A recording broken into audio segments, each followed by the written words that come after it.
Lähtikö päälle? Hei, mä oon Pirkki. Ja mä oon Jari. Ollaan tässä matkalla kohti Välimerta ja katsotaan mikä päästään. Hyppää mukaan.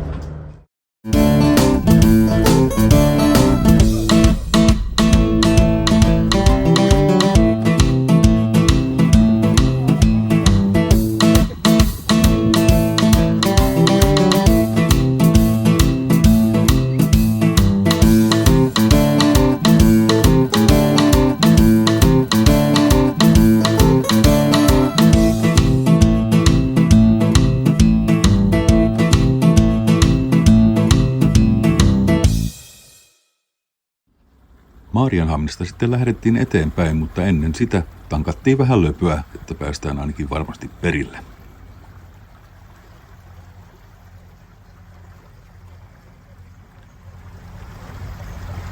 Siis tässä on vieressä 50 metrin päässä tommonen kallio. Ja meillä on tässä 50 metriä vettä tässä alla. Meillä on kuulkaa uusi maa. Nyt ollaan ulkomaille tulossa. Telia sanoi, että tervetuloa Ruotsiin. Niin, tiedättekö mitä se tarkoittaa?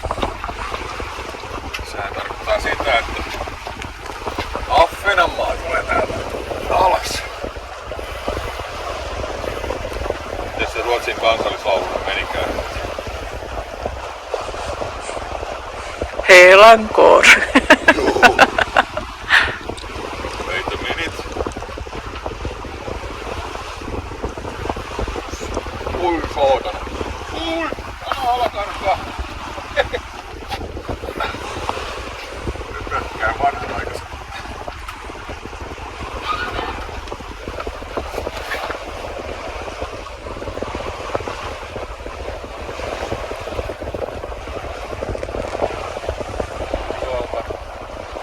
Mitäköhän meidän keksiä tähän joku tikasysteemi.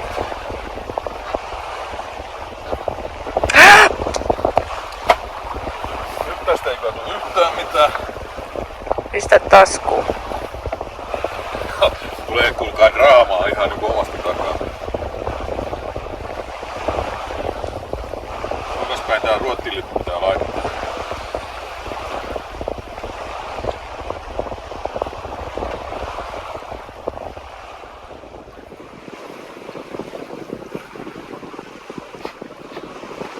Miten se menee?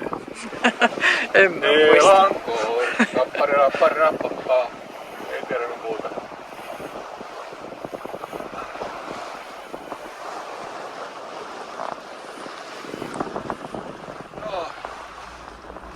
Purjalla päästiin 5 tuntia, vaikka heikko tuuli olikin. Sitten loppumatka mentiinkin moottorilla Sandhamniin. Kylläpä niiden moottorit savuttaa. Pitäisikö mä huutaa radiolla niille? Teidän moottorit on rikki.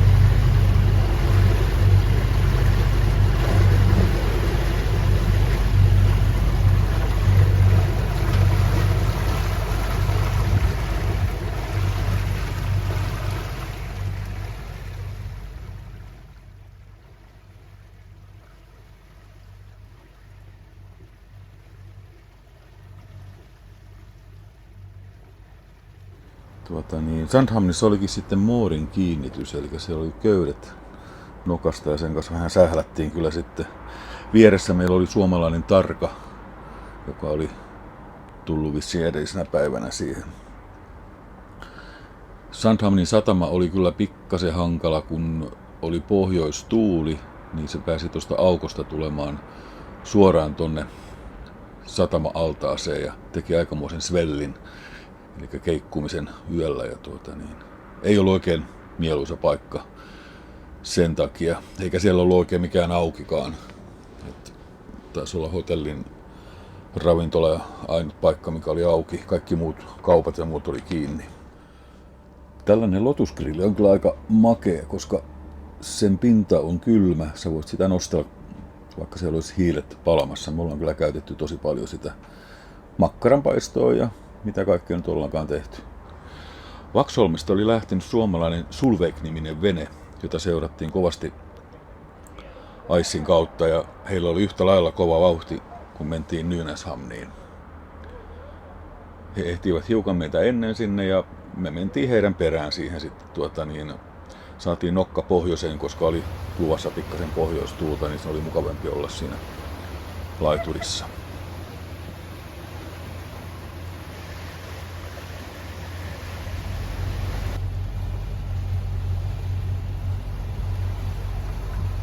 Nynäshamnissa sitten vietettiinkin 3 päivää kovan tuulen takia.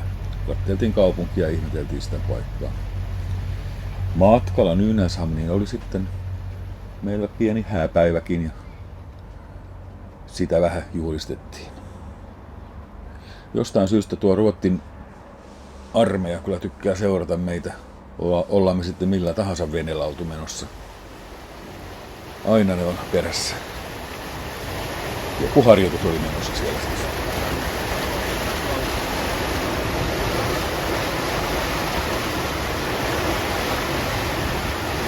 Nyt on menoja meili 9 solmua. Nynäshamniin tullaan. Armeija ajaa takaa.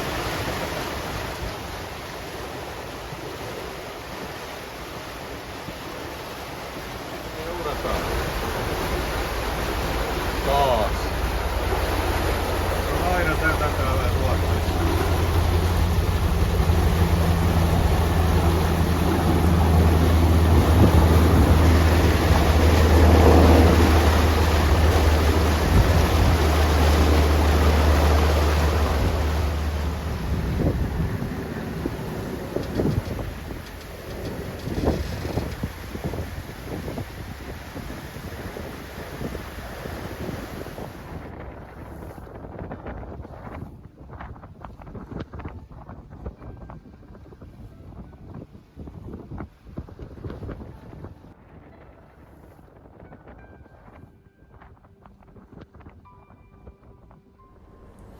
Niin, missä se Nynäshamni nyt onkaan sitten?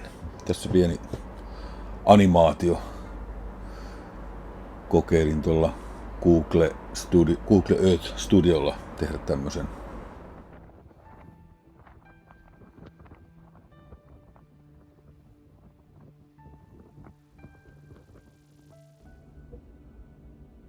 Nynäshamnissa meidän paatti oli tässä, missä on punainen täplä ja kaikki palvelut oli tuolla, missä on tuo sininen ympyrä. Tuosta nyt tuli jonkun verran matkaa kävellä tietysti laitureita pitkin, mutta sehän oli hyvää jumppaa vaan kävellä. Nynäshamnista sitten lähdettiinkin kohti Västerviikkiä. Sää ei ollut kovin kummonen. Jouduttiin vähän luovimankin matkalla ja loppuviimeksi sitten moottorilla tai ainakin hybridinä perille Västerviikkiin. Sulvekvene lähti päivää ennen meitä ja oli yötä matkalla ja tultiin sitten kumminkin yhtä aikaa tuonne, tai suurin piirtein yhtä aikaa Västerviikkiin. Siellä oli varsin hiljasta. Saatiin kylkiparkki. Taidettiin olla ainoat veneet siinä Sulvekin kanssa. Lähdettiin kaupungille katselemaan sitten vähän nähtävyyksiä. Oltiin muutama päivä perillä siellä.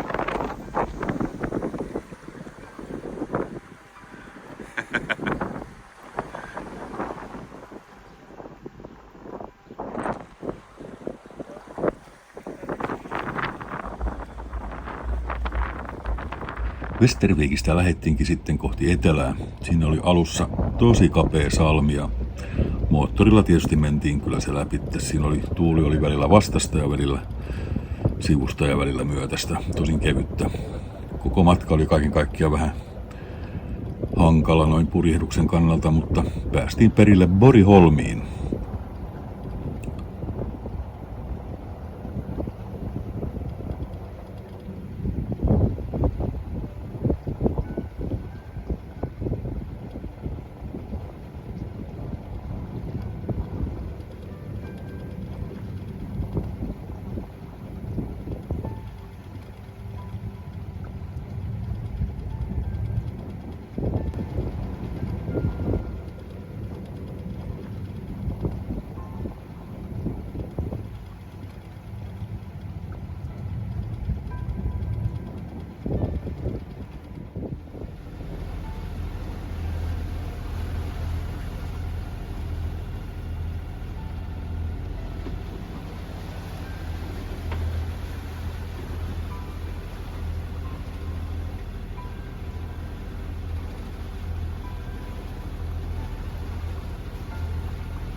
Borgholmissa meitä olikin odottamassa Sulveikki, Mirka ja Kim olivat sinne tulleet jo ennen meitä ja oli oikein mukava lähteä katselemaan heidän kanssaan linnaa, siis Borgholmin linnaa, joka oli pikkasen matkan päässä siinä mukavan mettikön läpitte kävely ja tutustuttiin tähän vanhaan linnaan. Sieltä oli mukavat näköalat ja paljon nähtävää.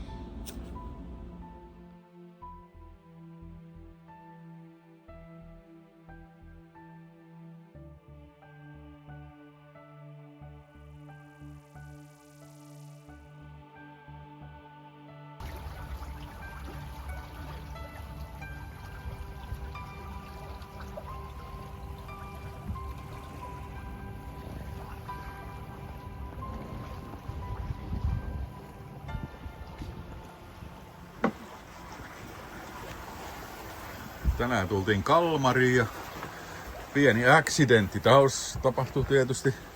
Kuinka köydellä voi käydä näin? Joo. Mä voin kertoa joskus sitten. Loppuosa on tämmöstä valkoista ja alkuosa on punasta. Niinpä. Tää on siis isonpurjeen ulosvetäjä. Eli millä vedetään tuo iso purje pois tuolta maston sisältä. Normaalisti mä käytän näin sitä, että se tulee tosta, ja mä vien sen tänne sähkövinssille, jossa se on, mä vedän sähkövinssillä sen sitten kireelle ton ison purjeen, mutta kuis ollakaan, se olikin jäänyt tonne väliin nyt, ja se söi itsensä tuonne muovin ja ton vinssin sisälle, en viitti näyttää nyt, sinnehän se meni ja kuori katkesi. Täytyy Kalmarissa käydä köysikaupassa. Vai olitko se sinä, joka sen teit?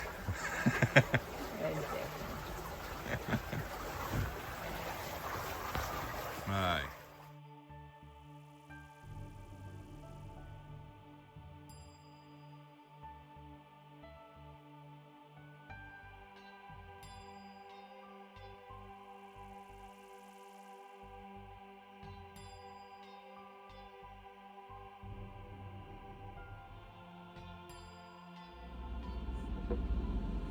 Kalmarissa sitten tutustuttiin vähän paikallisiin nähtävyyksiin, Kalmarin linnaan ja vieressä meillä oli toinen suomalainen vene Espoosta.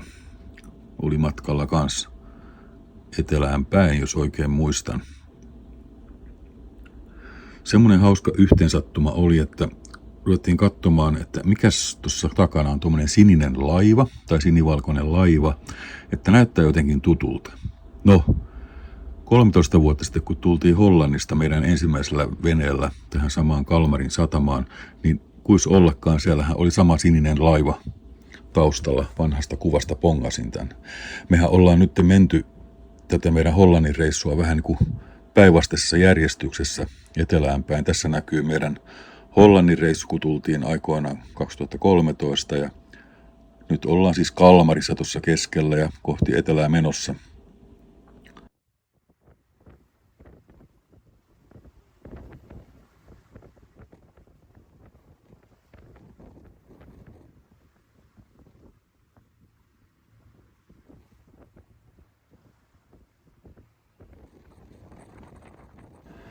Sandhamniin, eteläiseen Sandhamniin sitten, mutta siinä matkalla oli kuitenkin Bergvara, jossa kyllä sitten sattui ja tapahtui aika kova tuuli, kun mentiin sinne ja siellä oli sukeltaja sitten, joka tarkisteli justiin talven jäljiltä näitä poijuja. Kuis ollakaan, meidän poijuhan oli tietysti ketju melkein poikki ja he laittoivat uuden poijun siihen. No eihän me sinne vastatuuleen saattu uutta köyttä oikein millään, mutta onneksi se sukeltaja kävi sitten vielä laittamassa meille sen köyden sinne toiseenkin poijuun.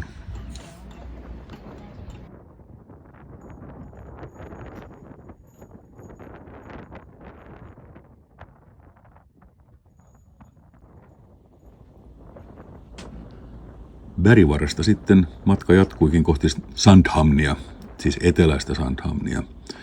Pohjoisessahan me oltiin jo käyty. Sandhamnissa oli sitten päätypaikka laiturista, kylkikiinnitys, mutta aika kova merenkäynti siellä oli, että vähän hankala paikka kyllä kaiken kaikkiaan. Sandhamni. Siinä oli kans paatti, jossa oli 2,5 metriä syvää, se ei ole kyllä kovin iso, mutta en tiedä mikä paatti toi on. Kisarassi täytyy olla. Musta etupurje. Aika svelliä täällä on.